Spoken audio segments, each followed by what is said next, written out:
That particular raid was inspired because of this gal. This is Kayla Mullah, who was a U.S. hostage killed in ISIS custody. The raid against Baghdadi was named for her. And the story goes here, this is in the Washington Post, that a dark, dangerous operation that claimed the life of Islamic State leader Abu Bakr al-Baghdadi was named after 26-year-old Kayla Mullah, an American who was kidnapped by the extremist group and killed in 2015. Mullah was described by her family as a compassionate and devoted humanitarian, traveled to Turkey in 2012 after her graduation and then crossed the border into Syria on a mission to help those fleeing the civil war in the country. She was leaving a hospital run by the medical charity Doctors Without Borders in Syria city of Aleppo when she was kidnapped in August 2013. And she was under the custody of Baghdadi, and apparently Baghdadi taken to, of course, raped this particular girl a number of times before she was killed, and even right now her body has not been found. Let's just begin with you, Dr. Mustafa, on this. Yeah, Dibal, well, the kind of things that Baghdadi did personally is nothing less than revolting, disgusting, appalling. And you know, the people who are celebrating quietly, perhaps, and mostly are the Yazidis, the Iraqis, the Syrians, the Christians who there was a clear attempted genocide on them in parts of Syria and Iraq, and the vast majority of Muslims, not just in Iraq and Syria, but around the world. I don't want to go into, you know, how Trump described the killing of or the dying of Baghdadi. I want to focus on what it means for us. But it's important actually to just talk about that, because maybe even the Muslim community will take special umbrage in such, you know, should I call it pejorative language that Donald Trump was spewing, you know, addressing this particular issue as well, now calling him a whimpering dog. Yes.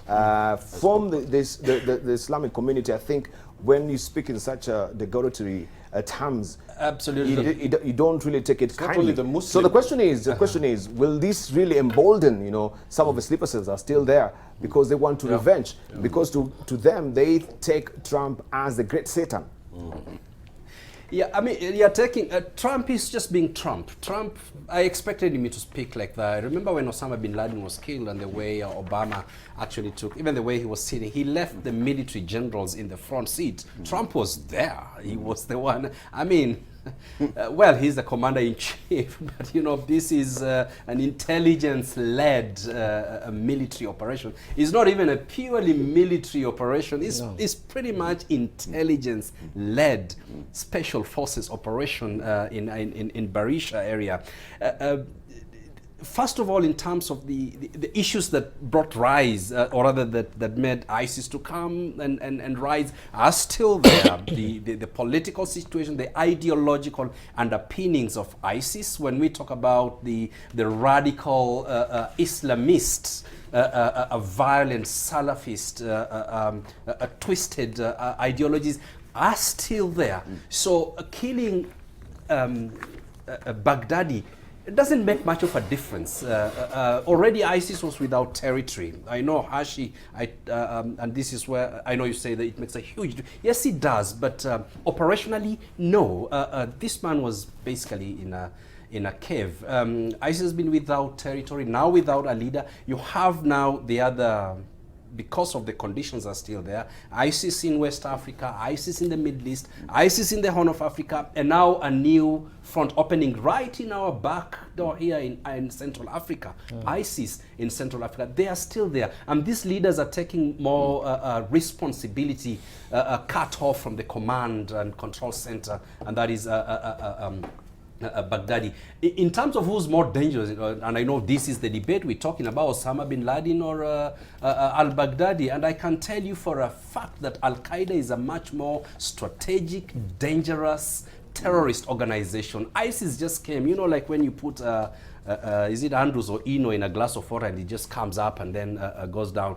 ISIS was more revolutionary. Al-Qaeda is more evolutionary. It is an evolving group. And Al-Shabaab, that is in our next door neighbor, didn't care much about ISIS. They cared much more and belonged to Al-Qaeda. I know there is a small group in Somalia led by Al-Mu'min and a few others that are trying to, convince Al-Shabaab to join ISIS.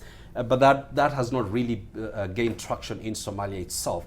But with respect to the way Trump has put this whole thing, or calling the whole operation after that girl, yes, this girl was murdered, this girl was raped by al-Baghdadi himself, and sure, al-Baghdadi deserves what he got. I can tell you that the people who are really suffering from terrorism are Muslims. Yes. Whether you go to Somalia Yes. or to Iraq or to Syria. All right. So you mentioned earlier that he was not a direct descendant of Muhammad, and we know that he was not really born al-Baghdadi. He actually changed his name. He was Awad Ibrahim Ali al-Samara. What really inspired the change of name? If you may just tell us there. Because of it's for propaganda purposes. First, when you call yourself al-Baghdadi, Baghdad actually in historical sense, a professor of history here, Baghdad was the center of knowledge, art, revolutionary technologies in the history, not just of Islam, but of the world. And so when you're talking about the caliphate, which is supposed to be global, and you come with a name, Ibrahim, who was incarcerated in Camp Bucca by the Americans, some guy with some substandard microwave PhD from one of those universities in Baghdad. It doesn't help in selling the idea of a caliphate to many young people, particularly young people. And so he had to get this name al-Baghdadi. And he wasn't an erudite scholar as such. For those people, if you read the CIA briefs, and they are very important about this man, Abu Bakr. He wasn't an erudite scholar. He was the usual troublemaker in the streets of Samara. All right, so you claim that Al-Qaeda and ISIS, to you, Al-Qaeda is more superior than ISIS. Absolutely. We know al-Baghdadi also, he was a breakaway, extremist from Al-Qaeda. And from other analysts, they will say that Al-Qaeda really was raiding ISIS, even capitulating to what ISIS ideology is all about. So is that a topic of controversy and contention? Absolutely. Yeah? Okay, let's hear from Professor Peter Kabanja. Again, three things. First, if we want to look at the two competing bodies, ISIS and Al-Qaeda, you'd rather look at them as entrepreneurs. These are business. And they're competing for constituencies and for markets and for support. And more so they're eyeing Western diaspora, where a lot of dollar is coming to them. Therefore, the positioning, the changing of names to al-Baghdadi, the appeal of having connections with Prophet Muhammad and all that are all marketing gimmicks. The truth of the matter is that these are multinational corporations. I think the death of al-Baghdadi has hit a blow to ISIS corporation, and therefore it's likely to lose a little bit because it will look like it has no head, but it's at the end of it. No, it was the fastest growing terrorist business enterprise. Now, if you look at its footprints, and I'm moving to the second point, you'll see that in Africa, where all other corporations, China, whatever, are coming, Russia, conferences, no, ISIS also made a stake in Africa. How did it make a stake in Africa? Central African Republic, it is in West Africa. Here in East Africa is actually, was actually becoming the dominant. In Puntland, in Somalia, Al-Shabaab is not there. It is actually ISIS. They're in Wagala, in the hills. And they dominate the hills, and you know where they are, ISIS. In South Sudan as well. They are in South Sudan, doing very well. They're in Central African Republic, and they're moving to Mozambique and into Congo, if you follow their footprints. And therefore, I don't know whether the death of al-Baghdadi is going to stop this, because the good thing with multinational corporation is that they work as cells, and there is a way they operate and survive. So we've not seen the rise of ISIS. finally, the whole question of which is more resilient, which is more fragile. I think Al-Qaeda is more nuanced. It's more strategic in terms of its approach, and it's more programmatic, and it is not a this marketing strategy is very different from that of ISIS. It is not tactical, it is strategic. What I mean here is this. Now, the next attack that will come from Al-Qaeda is going to shock you. Now, here in this region, we thought that Al-Shabaab is dead, but Al-Shabaab has become extremely versatile. And what is happening? The change of strategy, if you either choose to be a guerrilla force that is hunted up and down, or you take the system inside. That's what Al-Shabaab is doing. It is taking governments. It is taking institutions inside Somalia. And therefore, you cannot tell the difference between the politician and Al-Shabaab. You cannot tell the difference between a state intelligence officer and army. You cannot tell the difference between a merchant in Somalia and Al-Shabaab. And where do you fight as Kenya when you are inside Somalia? Who do you fight? You know, who are you fighting? Because Al-Shabaab has known that the modern theater of guerrilla is not the bush. It is established institutions. That is the bush that they are hiding in. How do you get them? You know, so ISIS might face a decline, but Al-Shabaab and Al-Qaeda are on the rise. But is it true that ISIS might face a decline? Because even the figurehead that we had as a Baghdadi was not really the person who came up with ISIS in the first place, according to scholars.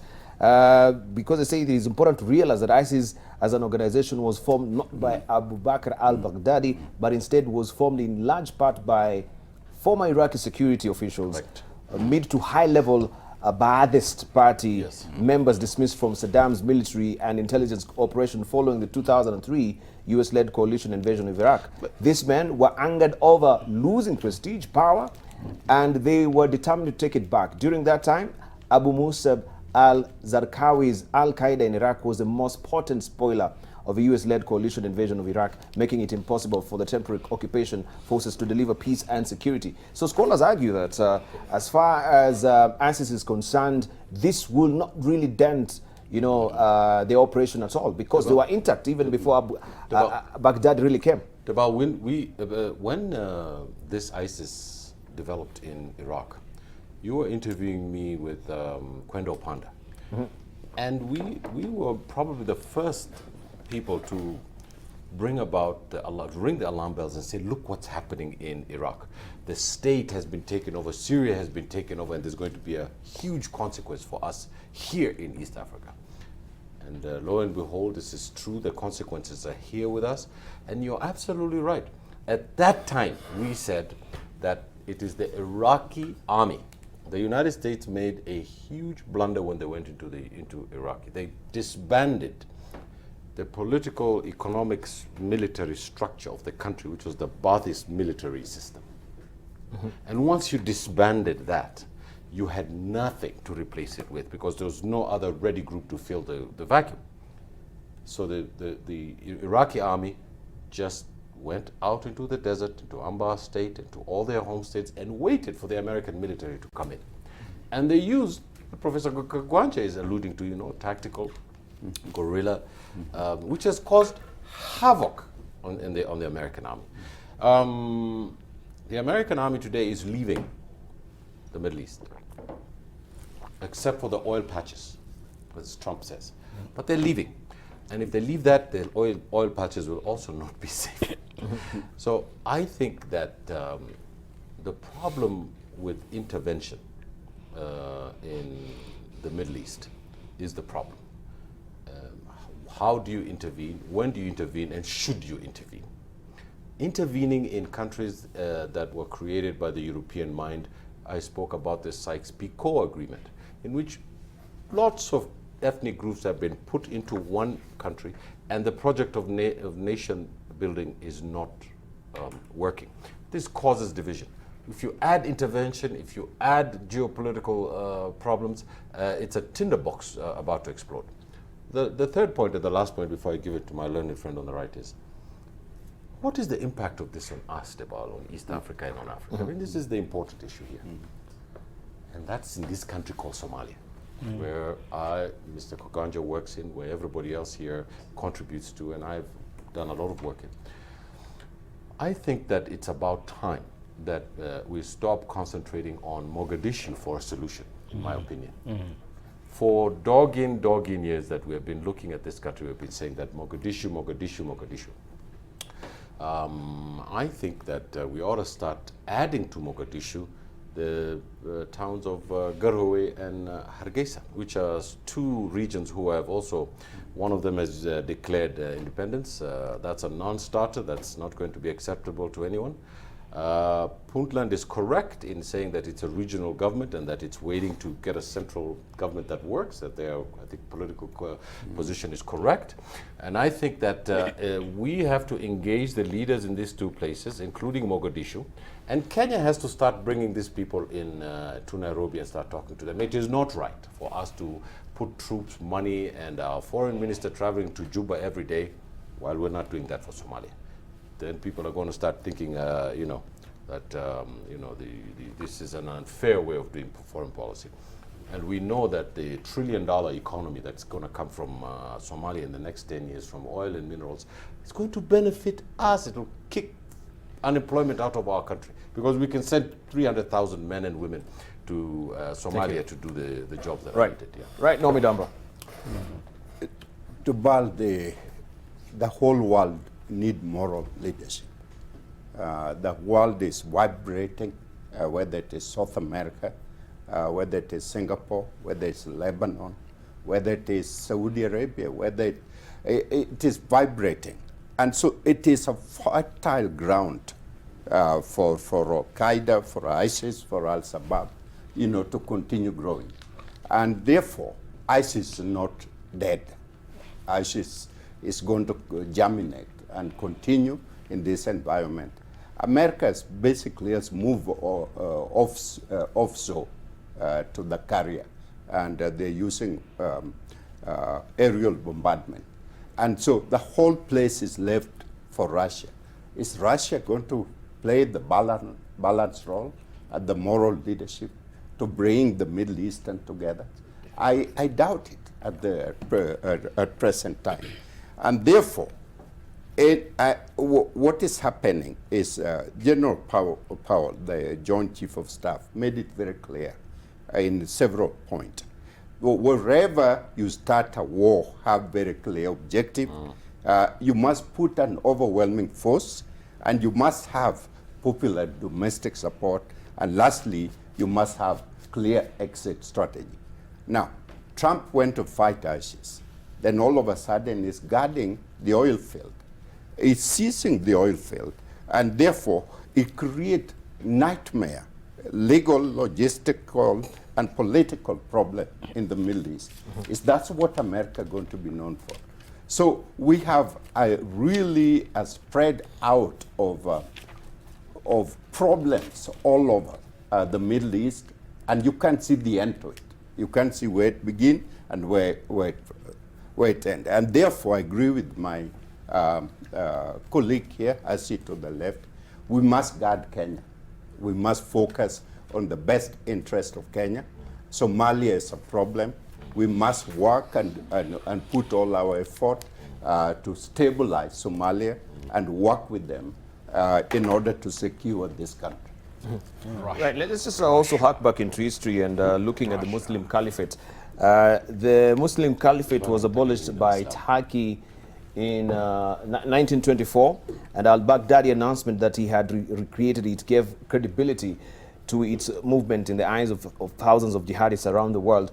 But we want to look at this particular history in light of how actually ISIS can be defeated in 4 ways. First of all is actually to take away the caliphate, right? Which now al-Baghdadi, he's the figurehead of the caliphate. Do you think in any way now the caliphate is over? So the next phase will be now defeating their ideology, Mustafa? The The ideology of ISIS. Yeah, thanks. That's a very important question. And basically, there was no caliphate. There was no caliphate? There was no caliphate. This guy, I mean, So it was purely propaganda. no, there was no caliphate. There was no caliphate. The caliphate that ended, that you're talking about in 1923, that was ended by Mustafa Kemal Atatürk and led to the foundation of the modern Turkey. This was after a long and debilitating struggle between, it was just after the end, from 1916, 17, 18, end of the First World War.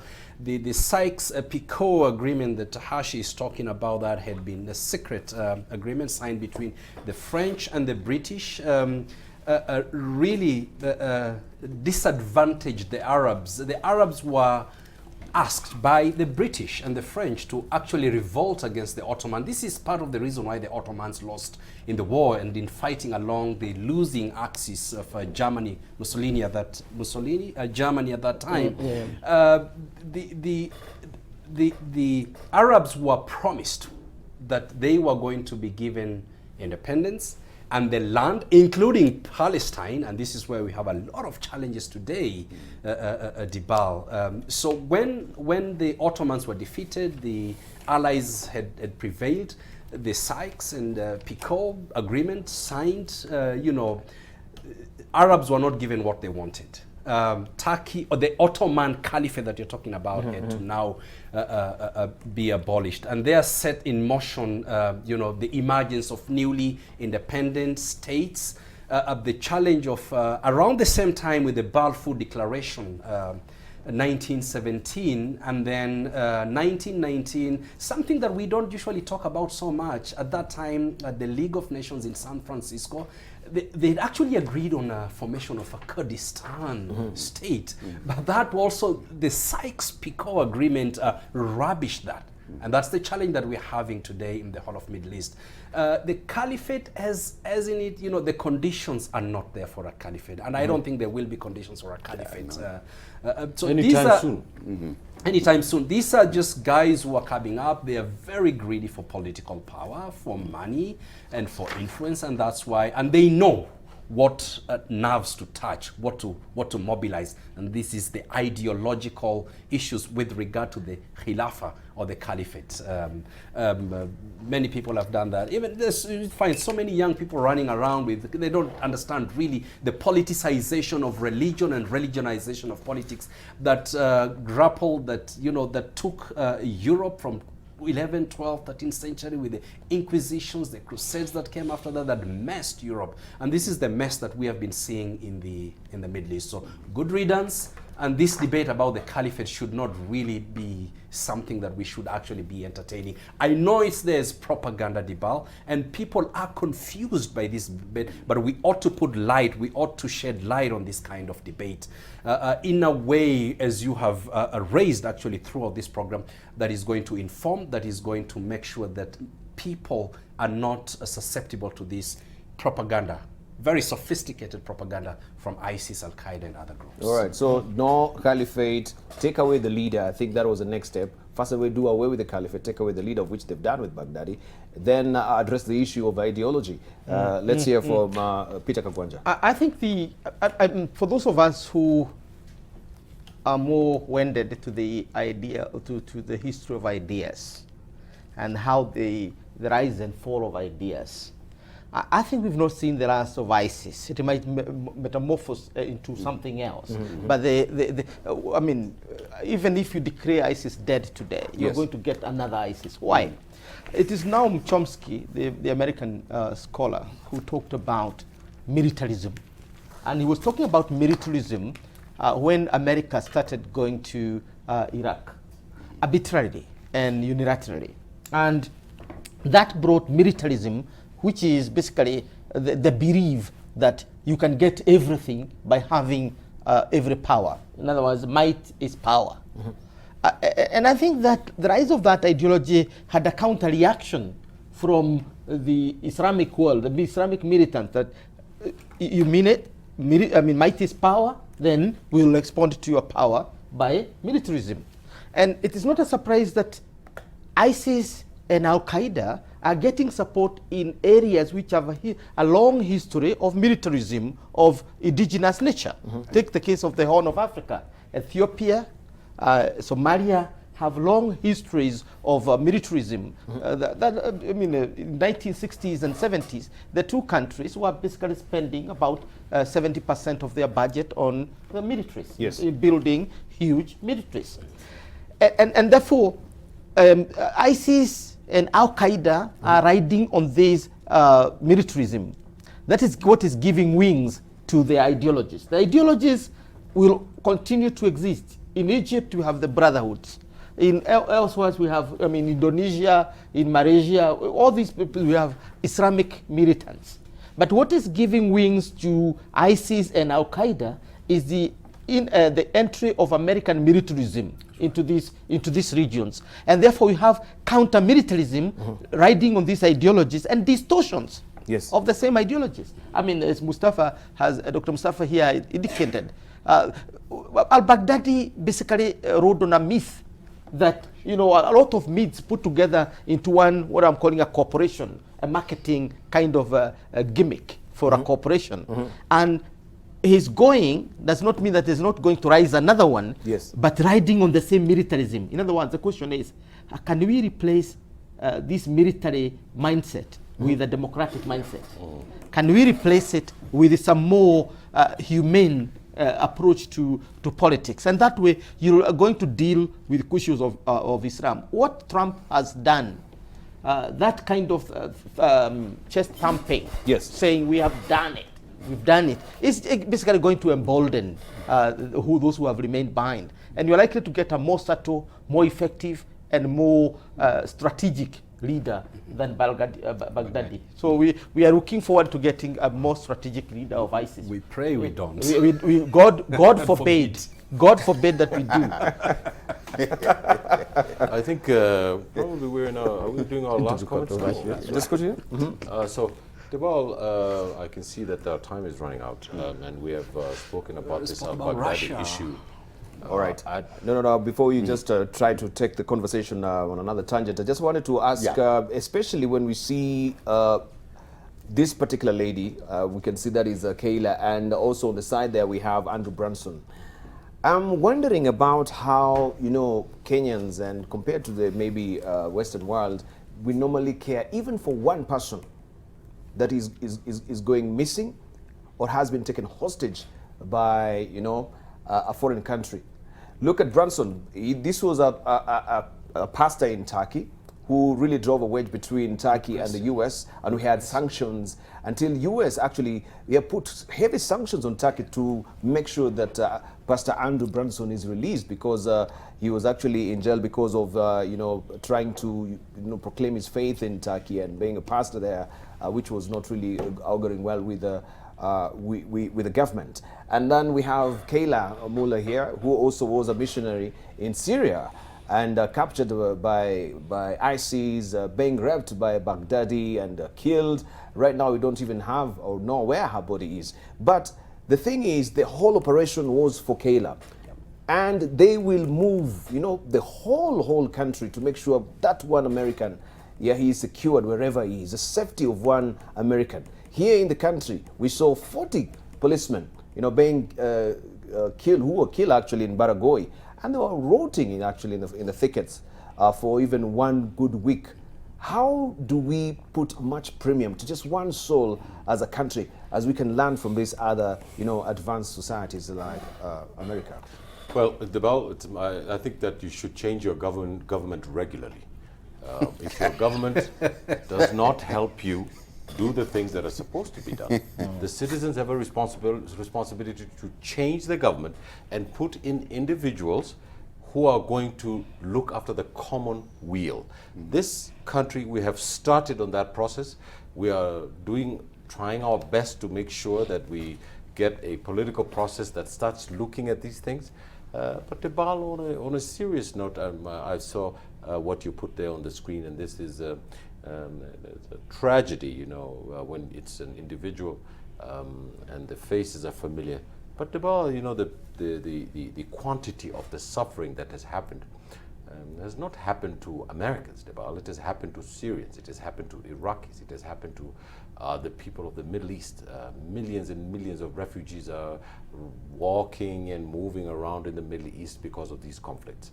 The fascist military states that have been ruling the Middle East, Debal, have been propped up by the American government because of resources, minerals, and strategic geoconcerns.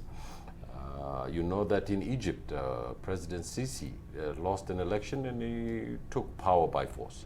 You know that a lot of these countries, Debal, dictators are not wanted by the people, and they're being propped up. If you want to see conservative, right-wing establishments that have the same thinking as Donald Trump, you just have to look at the Middle East.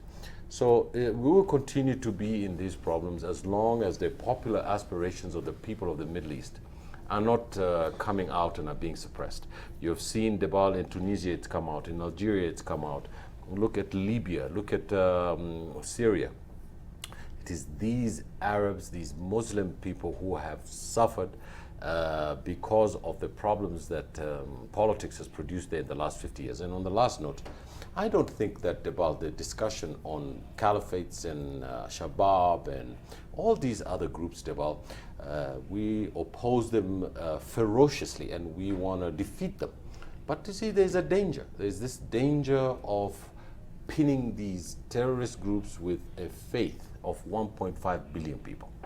And I think we always have to be very, very careful to separate these two. Because if we try and put those two together, what we're doing is producing a fire that cannot be extinguished. It is really critical to understand that there are intelligence agencies in the Middle East that are brewing this Al-Shabaab here in Somalia, particularly the Qataris and the Abu Dhabis and of this world who are busy playing around in Somalia and making it their background. Somalia used to feed Qatar and Abu Dhabi, used to send them money and aid when they did not have oil. When their turn came to help the Somalis, what are they doing? They are sending intelligence officers there and they are causing trouble in Mogadishu. And Kenya and this region, we are the regional power with Ethiopia. We ought to stand up to these Gulf countries because the Somali people are an African people, they're not Arabs. Thank you. Naomi Dumba. Dubal, you ask a very pertinent question which I need to respond to. Do we care and take care of our people to the extent that Americans are doing to its own citizen? I can tell you, Dubal, the state of Israel collect about 6 million bits of information per day. That information includes every single Israeli citizen who travel, where they travel, and they have a plan.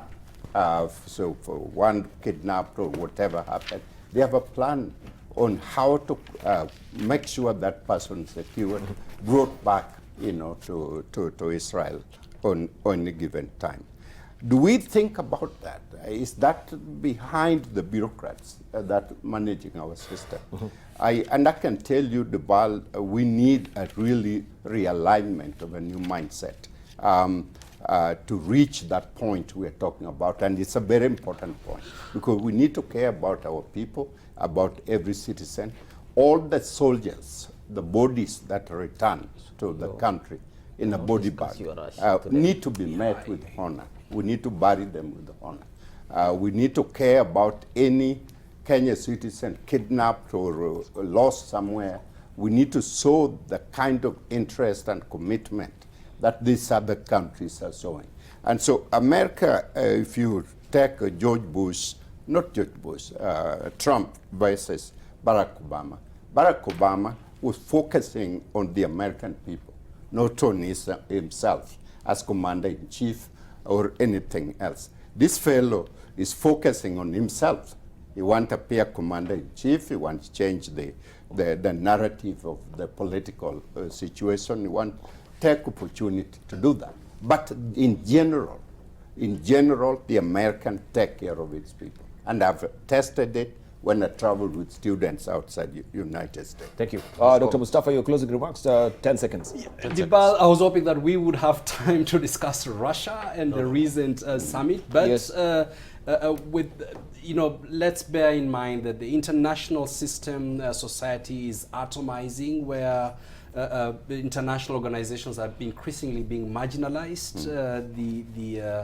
The whole power is more diffused, more subtly, and nationalism and populist policies of foreign policy have increasingly taken more hold on the Western by the Western powers, and it's so important that we look at these whole issues globally in terms of how they impact our lives here in Africa. I'm hoping that we can discuss this more next week. And I think that will be a standalone topic, because I thought we don't really bunch up all of this, and That's right. we can give it, the justice it deserves, because this is a scramble for Africa. Why now there's a flash of interest from Russia, also in Africa as well. China is here, also we can see the war that is continuing between US and China, because also of Africa's and their interests as well. Let's hear from Peter Kagonya to close in yes, 10 seconds. I think we need to commit ourselves to reforms, as we started before. I think the rise of populism in America is basically undermining the tempo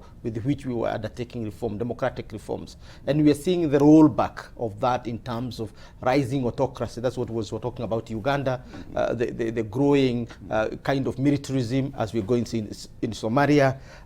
Even where the Nobel Peace Prize is given, we are still not certain that situation is going to hold. Okay. Therefore, we need to the media should stop 10 seconds, Ashi. Being part of corruption. The sports ladies in South Africa did not starve. They got their resources. Stop. So where is this coming from? Because I thought, is this a political? Is it a political or a security story that it's a security story, because they said that our netball players were starving in South Africa, and our job is to stand in standing on guard, is to look after these things, and it was a lie, and we need to point those out, that the media should. But do you have any evidentiary document that it was a lie? The netball captain went on TV and said that we did not starve, and we were in a hotel and we were well taken care of, and I think that people should not